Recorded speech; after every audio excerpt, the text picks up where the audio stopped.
Okay, so get this. Picture this. You're going through some old files, right? Mm. And you find one. The name is kick.virus.club-messages.txt. Yeah. Not exactly going to jump out at you, is it? Yeah. But what if I told you this file, this weird file name's like the back door into how some serious, like next-gen AI actually thinks? Hmm. That's what we're diving into today. It's a fascinating world in there, and more organized than you might think, given that file name. Right. I mean, from what I've been able to piece together, kick.violence.club-messages.txt, it's got these communication logs, almost like we're listening in on an AI team meeting. That's a great way to put it. And they're not speaking C++ or Python or anything like that. Oh, right. This is a whole other system called, get this, Kicklang. Oh, Clang. Okay. This is a whole other rabbit hole in itself. Yeah, it sounds like, and I've only just started to get my head around this, but Kicklang, it's built to work more like our brains do. Yeah. It's using commands like, create, update, delete, almost like it's writing notes to itself. Right. But they're not just notes. They're shaping how this AI understands, well, everything. Exactly. Think about how we use computers now. It's all code, right? This is like, imagine talking to your database. Instead of writing out all this complex code, it's like, hey, I need this. Right, right. That's the kind of like user-friendly future this is hinting at. Which would be huge for, well, anyone who's ever tried to find anything online. Absolutely. And it gets even wilder when you look at how this AI is structured. They have different roles assigned to different parts of the AI. It's like an AI company. yes. Like job titles and everything. So there's this Graph Explorer. I think this is the part that's all about spotting the patterns, the connections in the data. Okay. You've got the query developer making sure they're asking the right questions to get the information. Right. But then it gets really interesting because they have an ideator. An ideator. Okay, now that just sounds way too human. Perfect. Like, what's the AI version of a brainstorming session? That's what we're going to find out. Because the ideator role, that suggests it's not just processing information. This AI might be generating new ideas. Making connections, that we wouldn't even think to make. It's honestly kind of unnerving. No kidding.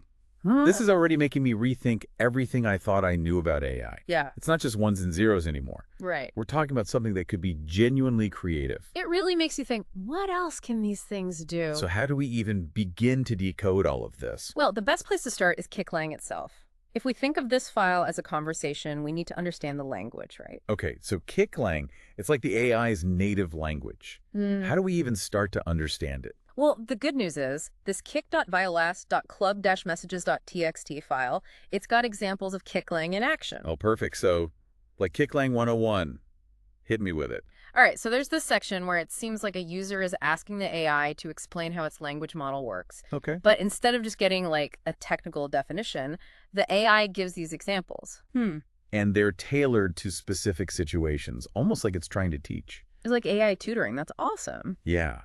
And get this, it even talks about using natural language to find information in a Neo4j database. Oh, what database? Neo4j. Neo4j. It's this whole other type of database. It uses graphs to organize information, like a giant web connecting everything. Okay, so instead of just like a list, it's more visual with connections and stuff. Exactly. That's what a knowledge graph is, essentially. And this AI seems to rely on them heavily. I guess that makes sense, right? Yeah. Seeing how things connect, not just like individual facts. Right. It's like we don't understand the world just by looking at a list of facts. Right. It's all about the context, the relationships. So it's seeing the whole picture, not just the pixels. And instead of needing all this complex code to search through this web of information, this AI is using Kicklang to ask questions more naturally, like how we think. That's a game changer. It's like, imagine if you could travel to any country without having to learn the language. Instant translation. Exactly. And that takes us back to those specialized AI roles, right? Remember the ideator? Oh, yeah, the creative one. Well, there's this part where the ideator and the researcher, they're trying to design a new car. Okay, is this where it invents the flying car? Not quite flying cars yet, but get this.